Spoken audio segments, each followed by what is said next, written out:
your former governor and your current vice president, and he and Karen are doing an unbelievable job for our nation. Thank you, Mike.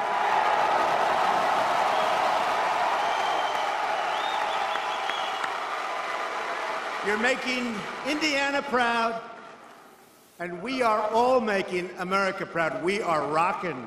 We are rocking.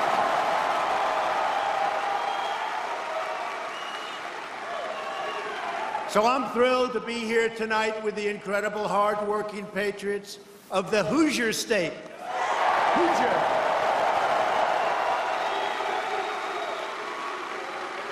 And I don't know if you see what's going on outside, but you have a lot of people outside that want to get in, but they're not getting in because this place is packed. This place is packed.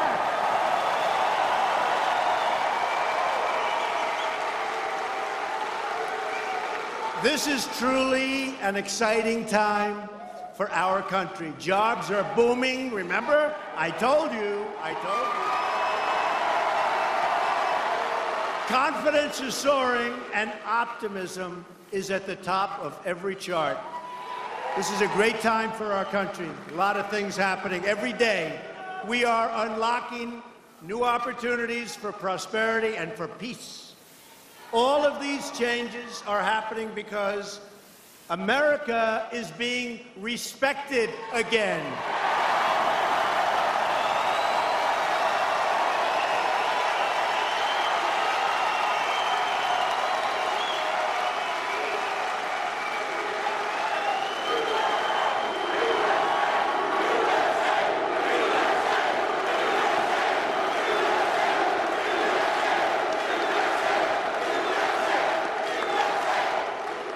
At 2 a.m., early this morning,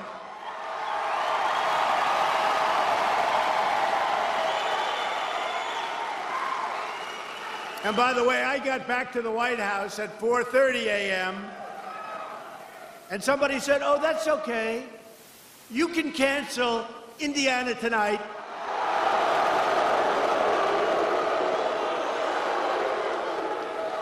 And I said, "You just don't know the people of Indiana. I don't have the courage to cancel."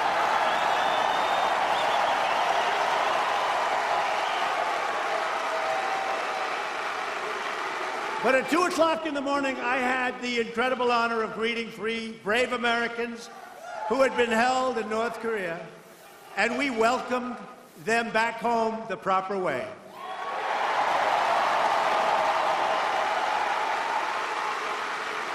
And on June 12th, in Singapore, I'll be meeting with Kim Jong-un to pursue a future of peace and security for the world, for the whole world.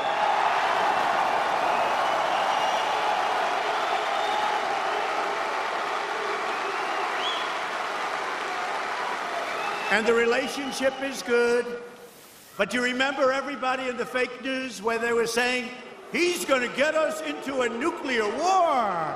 He's going to get us into a nuclear war." And you know what gets you into nuclear wars? And you know what gets you into other wars? Weakness. Weakness. So the relationship is good, and hopefully, I mean, for all of us, for the world, hopefully something very good is going to happen. And they understand it's very important for them. It's important for everybody. So Japan, South Korea, China, everybody, I think it's going to be a very big success. But my attitude is, and if it isn't, it isn't, okay? If it isn't, it isn't. But, and you have to have that because you don't know. We're not going to be walked into an Iran deal where the negotiator, John Kerry, refused to leave the table.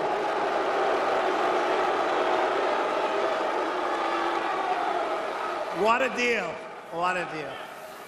But here at home, the great news keeps rolling in. 3.3 million new jobs since election.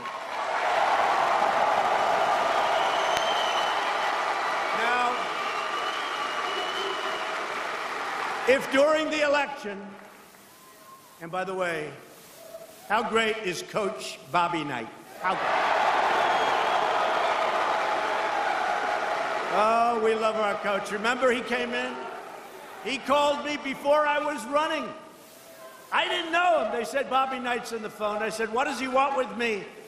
I never announced. I was thinking, but I guess he read, and he said, Mr. Trump, I hope you're going to run.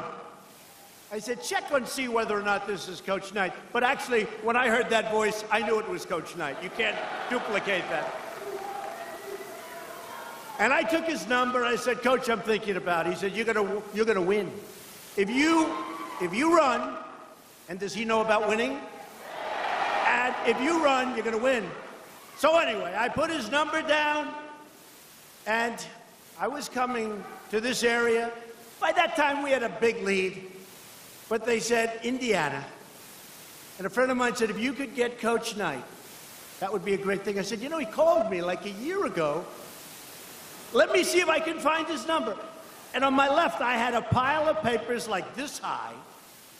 And I said, let me see. I lifted up thousands of pages of junk. Some actually pretty important. And I lifted it up, and there's this little thing. Bobby Knight's cell phone number. Isn't that great? And I go, bum, bum, bum, ba, ba, ba, ba, ba. And he picks up the phone, and he said, I've been waiting for you to call. Believe that? And he came here, and we sold, I don't know what the hell that arena was, but it was a big one. And they went crazy. And Lou Holtz and Coach Katie, right? Coach Katie, Lou Holtz, we had them all. Coach, by the way, not from this area, but he's one of the greats of all time, Coach Belichick, right? Great guy. We gotta love him. No, we love him. We love him. He knows how to win also. But we had a lot of coaches. They like us. They understand winning and they like us, and that's what we've been doing. And if we would have told you during the campaign that we would create 3.3 million jobs in this short time, everybody back there, the fake news media, look at all of them.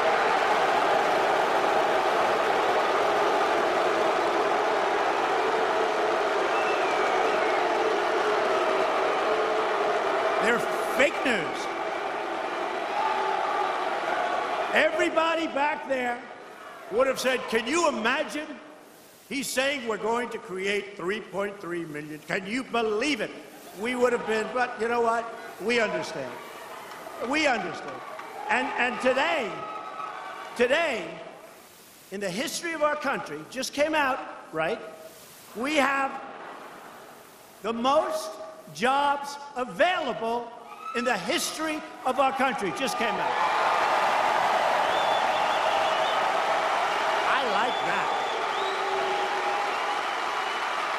We like that. We like that a lot because we have a truly great country, and I've been promising you those kind of numbers. The unemployment rate is at the lowest level since the turn of the century.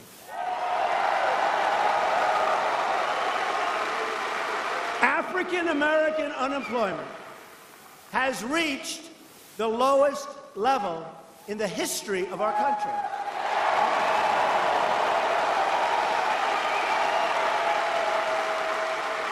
Remember, I used to read stats. Hispanic, African American stats. And I'd read, and it said, high crime rate, lousy education, this. I'd read like 6. And one day in front of a massive crowd, 25, 30,000 people, I said, vote for me. What the hell do you have to lose? And you know what? They did. They did.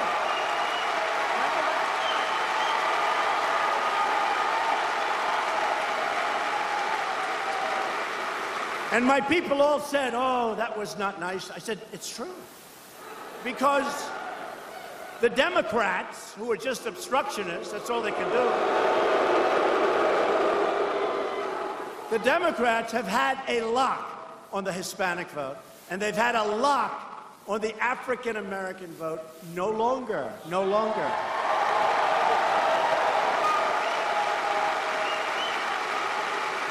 So the Hispanic unemployment, likewise, is the lowest, think of it, in the history of our country. It's the lowest. So you have African American, Hispanic, women. Do we love women? Women. The lowest unemployment rate in 18 years. I'm sorry we didn't make it in history, but we're catching it. It'll soon happen. I'm disappointed with that. Can you imagine? My most disappointing stat is women. It's the lowest unemployment rate in 18 years because all of the others are history. But I have a feeling the women will soon be history too because that's what's happening. And all of the great momentum that we're having as a country on jobs, on safety, on security, on our military, it's all at stake in November. You know, I don't think we've ever done better as a country. Certainly the economy and lots of other things. Look at all those beautiful red hats. Those beautiful red hats. Lift them up. Boy, oh boy. And I like the white ones too. Make America great again. Lift those whites up there. But it can disappear quickly. You know, what we did was unprecedented in the history of our country, really in the history of the world, what we did with this election. And the strides that we're making have never, ever been made like this before. But it can also disappear if you put fools and if you put the wrong people in. It can disappear. I mean, Nancy Pelosi said yesterday,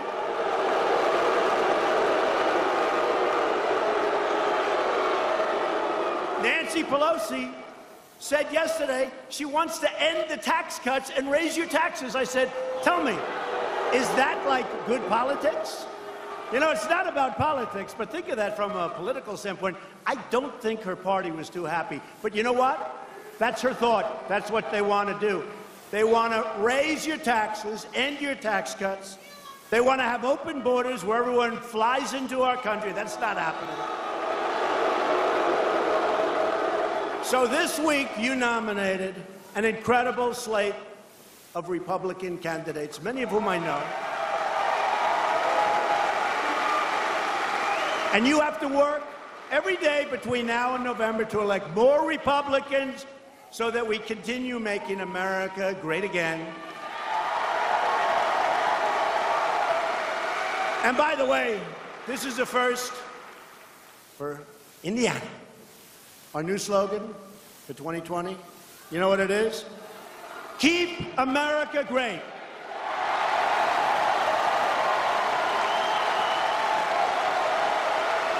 Keep America great. Because we're doing so well that in another 2 years, when we start the heavy campaign, Make America Great Again wouldn't work out too well, right? It's going to be Keep America Great, because that's exactly where we're heading.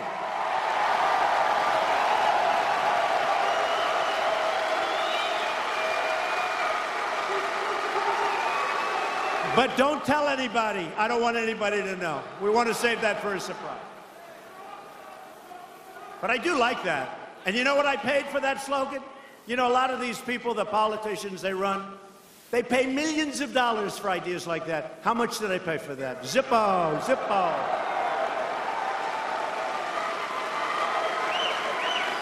And I have great respect for the process. But in all fairness, Obama, President Obama,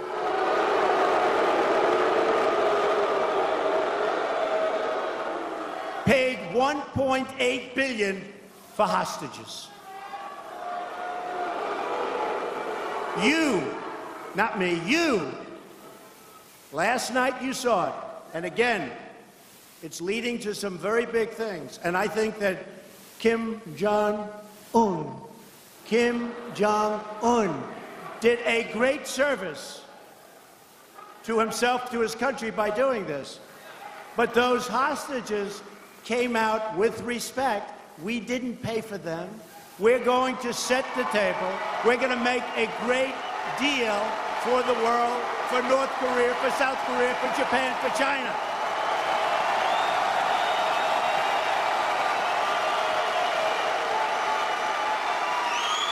So what he did was the right thing.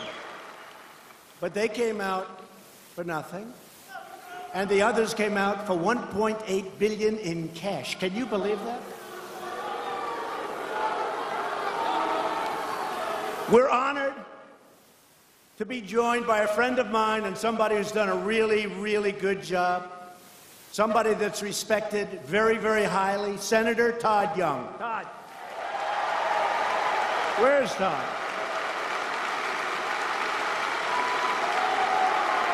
Where is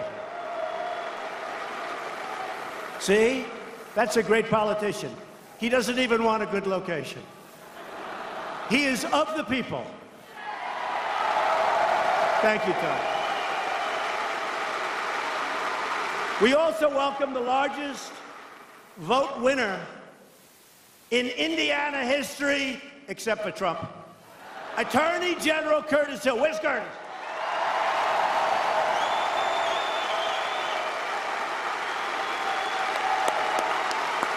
Good man. He's done a great job. A woman who has been of tremendous help on the tax cuts, on getting rid of regulation, which maybe is just as important. Right, Jackie? What do you think? Jackie Walorski. Jackie.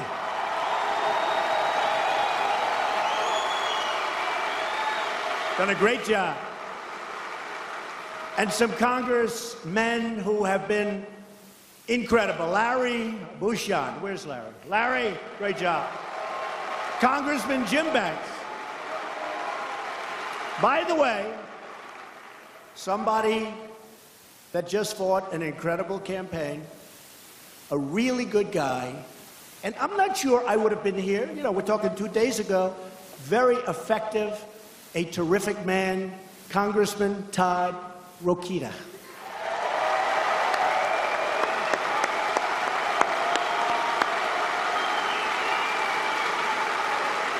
Thank you, Todd. Great job, too. He fought tough. They all fought tough. That was a tough race. But we have somebody here who won that race, but we'll talk about him in a second. Let me also congratulate 2 of our new Republican nominees for Congress. First, a proud Army veteran who earned 2 Purple Hearts. Jim Baird. Jim's going to really do well.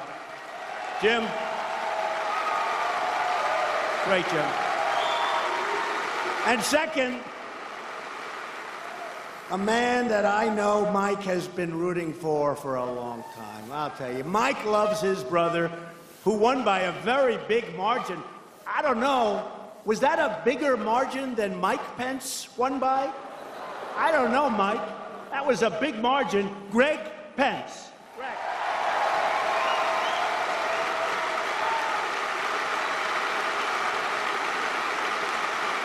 Finally, a big congratulations for Indiana's new Republican nominee for the United States Senate, Mike Braun. That was a good race. Get up here.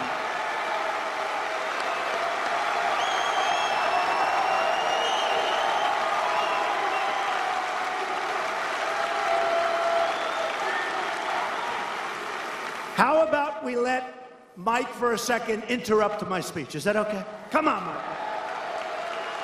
Great job. One of the neatest experiences of my life was spending 30 minutes riding with the president. And you wouldn't believe the advice you get, and it's great advice, and I'm going to incorporate it. Yeah.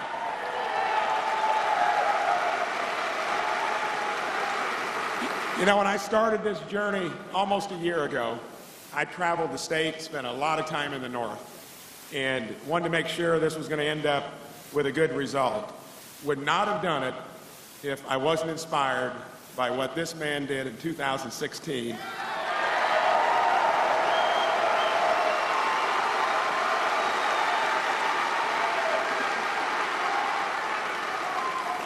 He cleared the field systematically, and really that was the inspiration for doing it.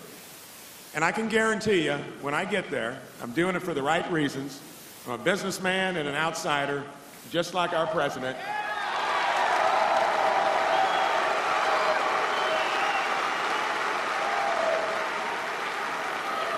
And you can count on me to be a true reinforcement and the guy that is going to retire Joe Donnelly. Thank you.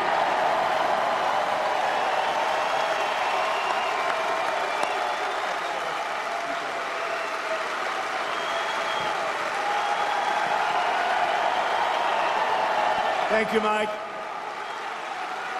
And we need Mike Braun in the Senate, and that's going to happen. That's going to happen. He's an incredible guy and ran a really incredible race. Now, if Joe Donnelly, Sleeping Joe, and the Democrats get back into power, remember what I said. They will raise your taxes. He wants to raise your taxes. They will destroy your jobs. And they are going to knock the hell out of your borders, and that's already. We have the worst immigration laws in the history of mankind. We're slowly getting them changed. We want to make it quick. So give me some reinforcements, please, okay?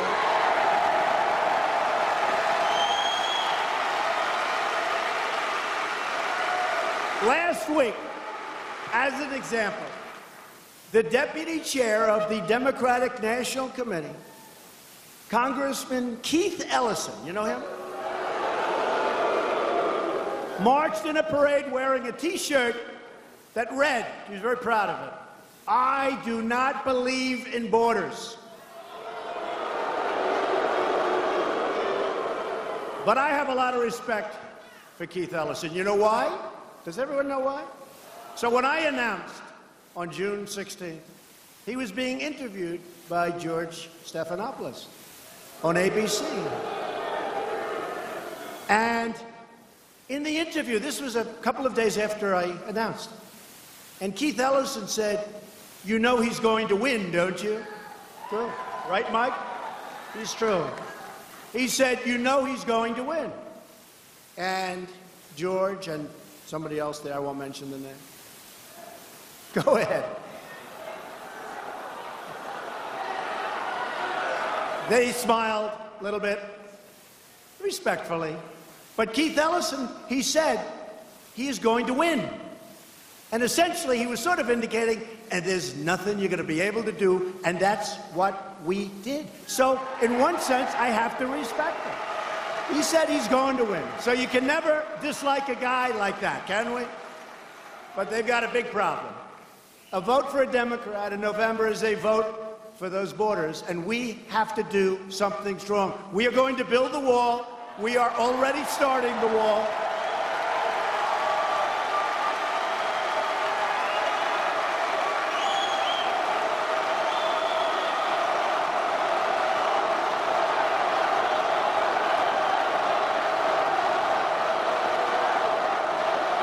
We're going to build the wall. You know, we've already started. We got $1.6 billion. We're fixing a lot of it. We're in San Diego. So here's a case study.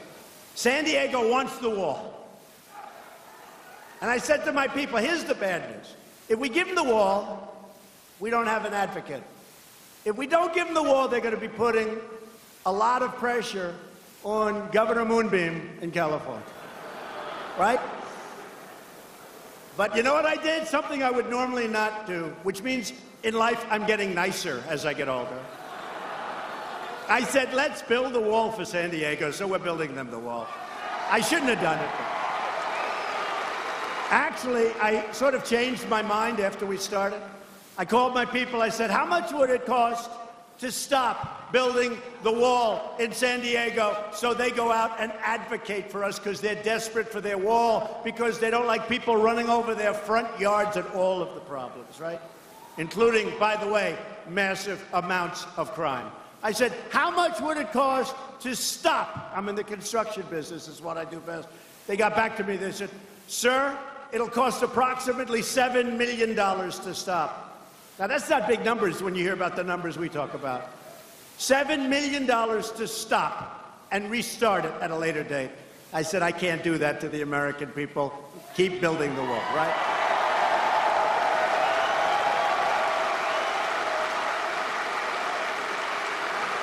So we're building the wall, but we're getting it all done. We're going to get rid of catch and release. We're going to get rid of the lottery system. We're going to go eventually, when I get the votes, I need Republicans, we're going to go eventually to a merit-based system of immigration. Merit. You come in on merit.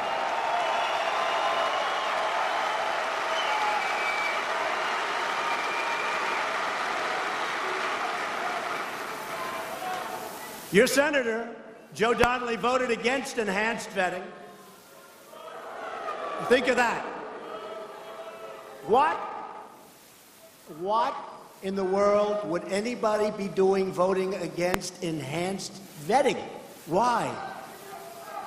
And he opposed a measure to block illegal immigrants from getting welfare. And now you have places where they want to give college tuition to illegal immigrants, and your own kids can't get it. Your own kids can't get it. Joe Donnelly voted no on tax cuts, no on better health care, and he voted no on canceling job-killing regulations, which may be even more important than those incredible tax cuts.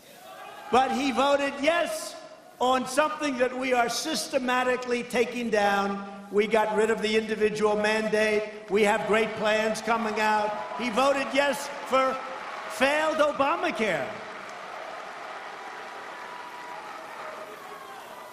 And we're doing everything to keep those premiums down, but it's a failed experiment, Obamacare. But wait till you see the plans we have coming out literally over the next 4 weeks. We have great health care plans coming out, but we got rid of the individual mandate. Joe Donnelly will do whatever Chuck Schumer and Nancy Pelosi tell him what to do. They don't ask him. They don't ask him. They tell him. They don't say, will you? They say, Joe, this is the way you're going to vote. Mike Braun will be a great, great representative of the people of Indiana. Mike Braun is a winner. Great businessman, by the way. Very successful businessman. Mike Braun will fight for the values that bind us all together as Americans. We support law and order, and we support the heroes in law enforcement. They're great. They're great. And they will tell you, surplus military equipment, right? We have it by the hundreds of millions of dollars, sitting in warehouses, getting old. Some of the best stuff anywhere in the world. And past administration said, no, we can't give that to law enforcement. Someday somebody's going to explain why, but I sort of get it. But it's not a good reason. It's about a 1% reason. We have a 99%. That equipment is being transferred all over the United States to our police and our law enforcement professionals.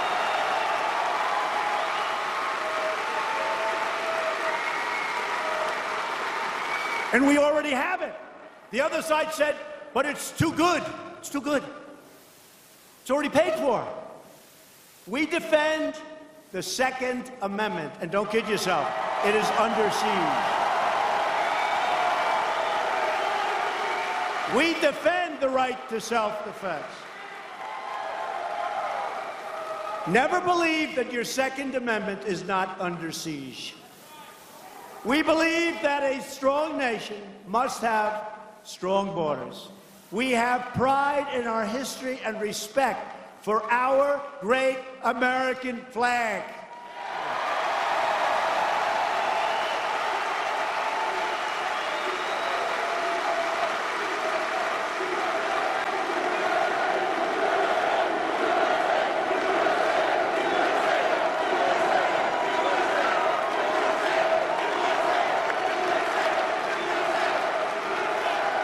And we put our large, beautiful hands on our hearts for the Pledge of Allegiance, right?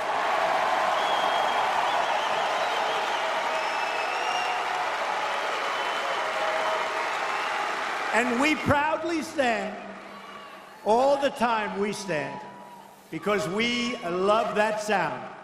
We stand for our national anthem at all times. But if we're going to defend our values, we need people in Washington who share our values. Democrats, like Sleepin' Joe, say one thing when they're in Elkhart, and then they go to Washington and vote for the radical, liberal agenda. It never, ever fails. You know, there's about 12 of them. You think you have their vote, and they talk a good game, but they always raise their hand for the radical left of Nancy Pelosi. Always. The Center for Effective Lawmaking named Joe Donnelly the least effective Democrat lawmaker in the United States Senate. I don't know, Mike, but I think that will be a very good phrase to run by. He's never sponsored a bill that has become a law. This November, Indiana will face an important choice. You can send a really incredible swamp person back to the Senate, like Joe Donnelly, or you can send us Republicans like Mike Braun to drain the swamp.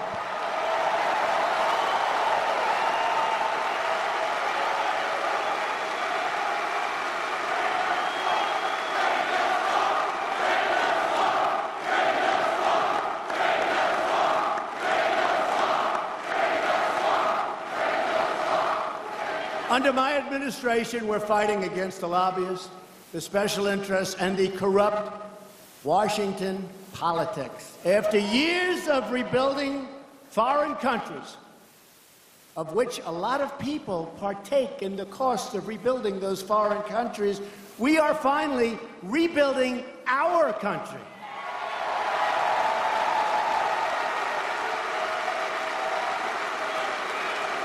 We fight to build their borders, but we don't fight and spend no money to build our borders. Figure that one out.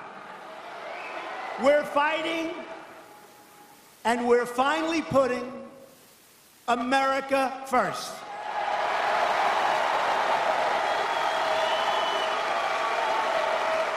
And remember, the last time I did this, and this started 2.5 years ago when I just started, people were not saying Merry Christmas anymore. The big store chains weren't saying Merry Christmas, Merry Christmas. They weren't doing it. They weren't saying Merry Christmas. Now they're saying Merry Christmas again.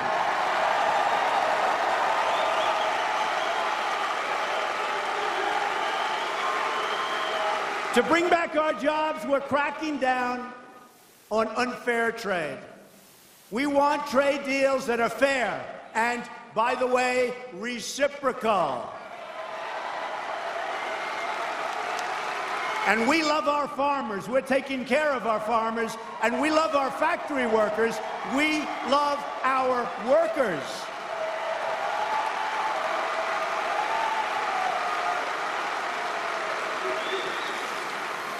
For decades, American presidents responded to foreign cheating on trade. Cheating. There's no other word for it. Cheating. They responded with silence. They didn't do anything. They were silent. Silencio. Let's not rock the boat. Oh, that's fine. We have a $100 billion trade deficit with Mexico. Think of it. $100 billion trade deficit a year with Mexico. We have a trade deficit with almost every country in the world. We're changing that around rapidly.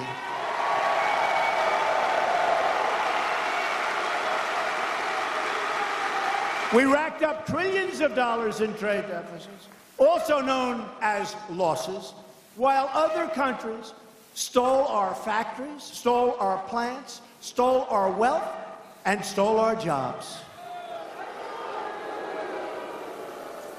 But America's long silence is over. And you see what's happening. Car companies are coming back into the United States. They're moving back in. Chrysler just announced. Japan is building big ones. We're expanding our plants. And I put tariffs on steel, and I put tariffs on aluminum.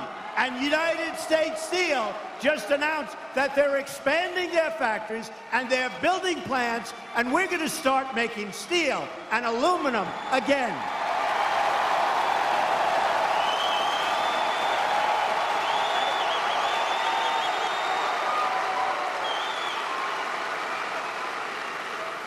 America is respected again.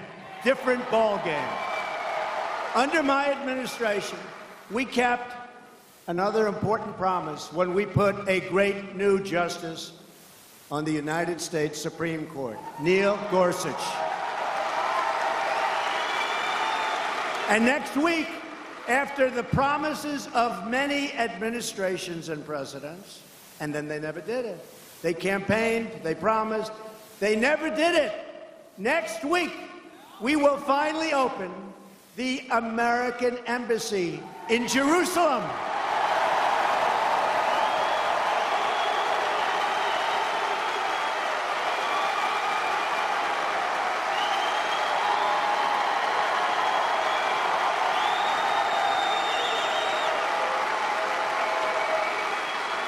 And I put one of my friends as the ambassador to Israel, David Friedman. A good choice is right. One of the great lawyers of our country, made a lot of money as a lawyer. But he loves Israel. He loves the United States, but he loves Israel. And they walked up to my desk about 3 months ago, right after I did it, because I said, let's go, we want to build fast. So they walk up to my desk, and they give me this beautiful folder, and I'm supposed to sign. I said, what is this? And I'm half signed. They said, sir, we're building an embassy in Jerusalem, sir. I said, how much? Something other presidents don't ask, but that's okay. They said, I kid you not, they said, sir, $1 billion. I said, $1 billion? You know what $1 billion is? You have a beautiful house that costs you about $50,000, right, to build. Hopefully it's worth a lot more than that. But that's what it cost. So I said, $1 billion? Yes, sir. We're looking for a site now. We're going to spend a lot of money on a site. Everyone's going to get rich on the embassy. So I called David. I'd stopped signing, by the way. I had Donald, D-O-N-A-L-D, and then it was like dead. Blah.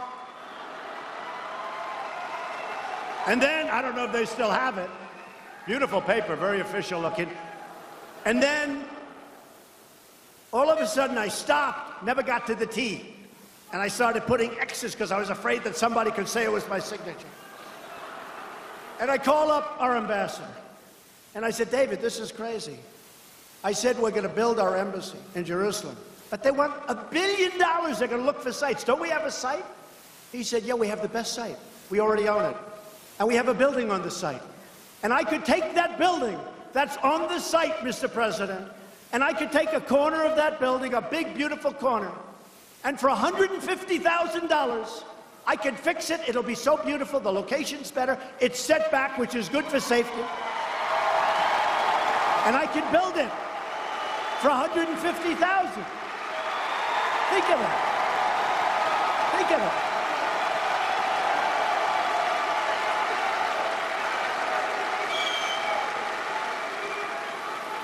I said, David, so you're going to renovate the corner of a building that's going to be, it's going to be beautiful. The site is the best site, and we own it. The building is already built, and we can fix it. So think of it. We have government wanting to build $1 billion in a site that would never be as good or as safe, because this is a big site, big setbacks. They want setbacks for safety. Makes sense.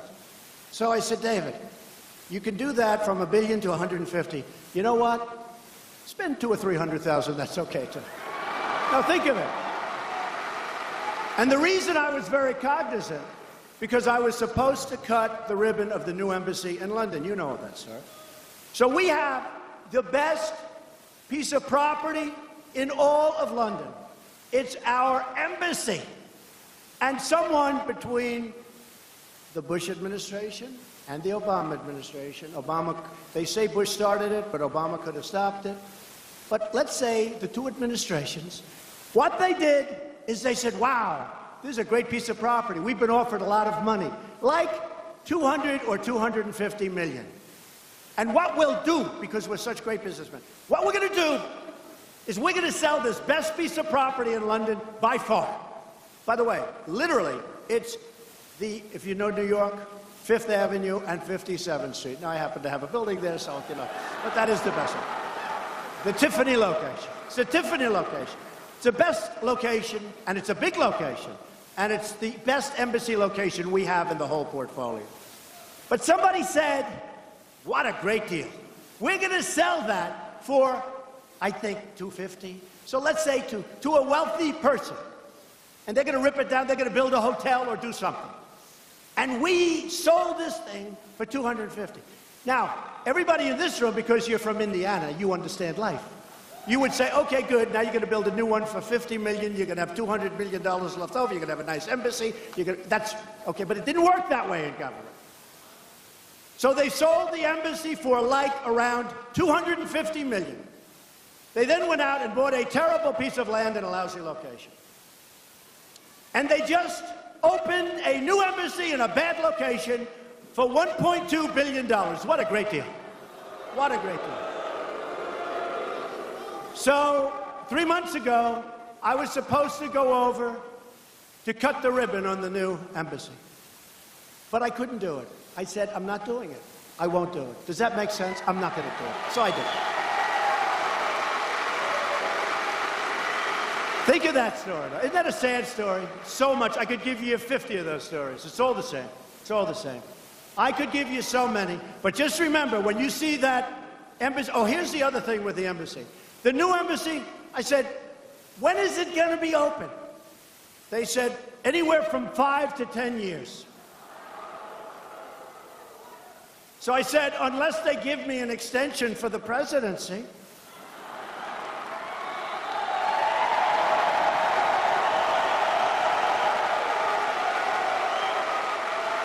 which I don't think the fake news media would be too happy about.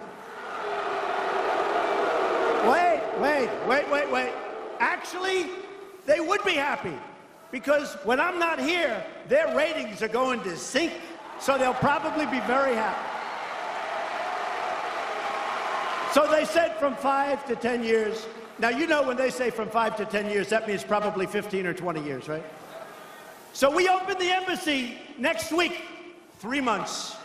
3 months. 3 months.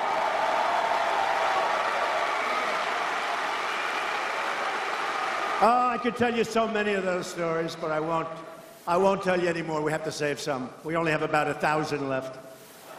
Among the many grave national security blunders of the previous administration, one of the world's worst was the disastrous Iran nuclear deal. A deal that would allow Iran to go right to the brink of nuclear weapons and ultimately, very quickly, have a nuclear weapon. And by the way, other countries in the Middle East who do have money, all of a sudden, would be looking all over the place for nuclear weapons. That was going to force a disaster. The deal also gave the regime billions of dollars. How about this? $150 billion. And $1.8 billion in green. $1.8 billion in cash, which would be used to spread bedlam and death and destruction all over the Middle East. They're all over the Middle East. And with all of that being said, who knows? Because we're putting the harshest, strongest, most stringent sanctions on Iran.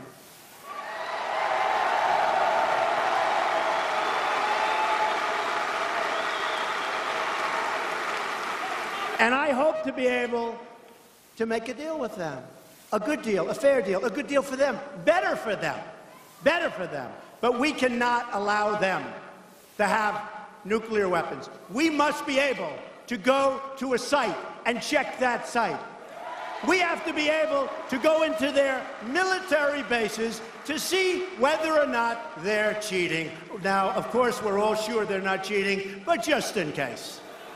The Iran deal was one of the most embarrassing agreements the United States has ever entered into.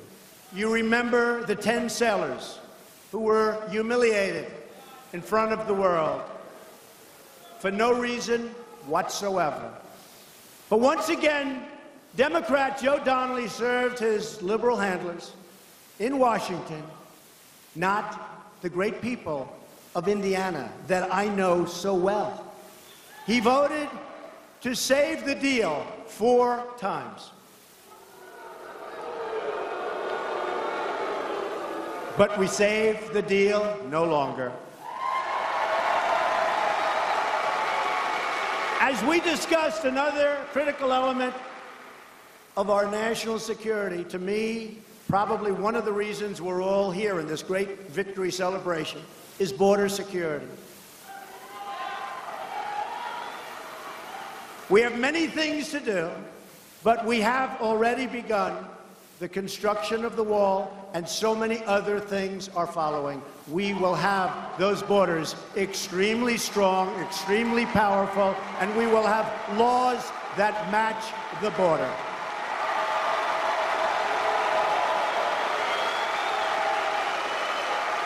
So if you think about it, the Democrats, they're weak on borders, weak on our military. We have, and the last deal, I had to do it. Our military was depleted. When did we need military more than we need great military right now? We got $700 billion to rebuild our military. It will be stronger than ever before.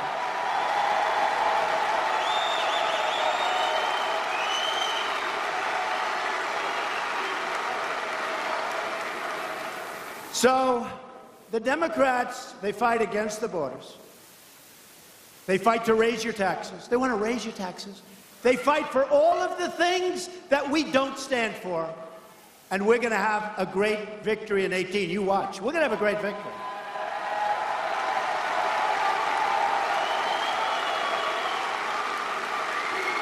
History shows that when you win the presidency, 2 years later, the party, for whatever reason, like 90% of the time, the party that wins the presidency it loses on the midterms. And the reason is, I guess they get a little bit complacent. We're not getting complacent, folks. We can't.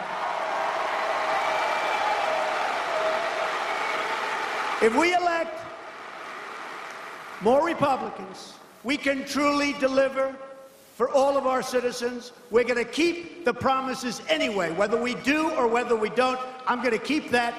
We have delivered, and it was said by one of these gentlemen, we have delivered, one of the only times ever, more than we promised. I have delivered more than I promised, if you think about it. We will lift millions of Americans from welfare to work, from dependence to independence, and from poverty to prosperity.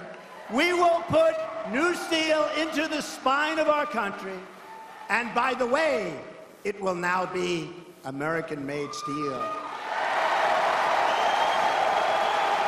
And we will breathe new hope into our communities. We will do it all with American hands, American grit, and American pride. Loyal citizens like you helped to build this country, and together we are taking back our great and beautiful country, returning power to everyday American people. These are the greatest of all people.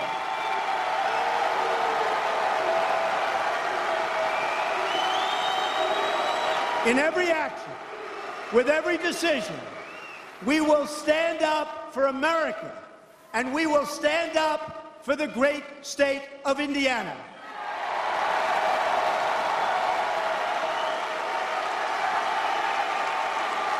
This is the state where generations of American patriots and pioneers plowed the fields, carved the wilderness, and worked the factories of the great American Midwest. No place like it. It's the state that gave us Notre Dame football, Hoosier basketball, and the legendary Indy 500. With your help this November, Indiana will inspire our country again. No dream is beyond our reach. Our ancestors braved the oceans. They tamed the frontiers, put down the railroads, those beautiful railroads, built up the highways, and dug out the great Panama Canal. We are the nation that won 2 world wars.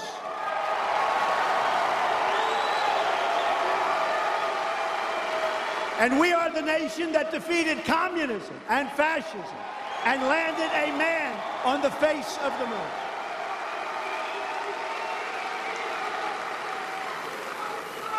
And always remember, we have picked up in wealth trillions and trillions of dollars for our country since our election, not my election, our election. And our economy, people forget, our economy is almost twice the size of any other economy of any other nation in the world. Remember that. People forget. People forget. People forget. We're not going to let them forget. As long as we are proud of who we are and what we are fighting for, we will never, ever fail. With your help, your voice, and with your vote, we will win. We will achieve victory for our country, victory for our children, and victory for this magnificent land that we all love, because we are Americans, and our hearts bleed red, white, and blue.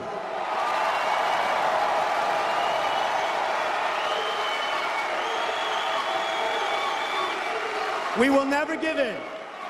We will never, ever give up. And we will never stop fighting for our country, our freedom, and our flag. We are one people, we are one family, and we are one nation under God.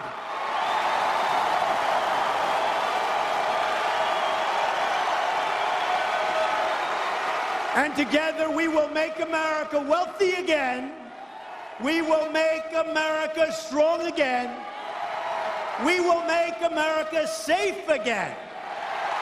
And we will make America great again. Thank you, Indiana. We love you.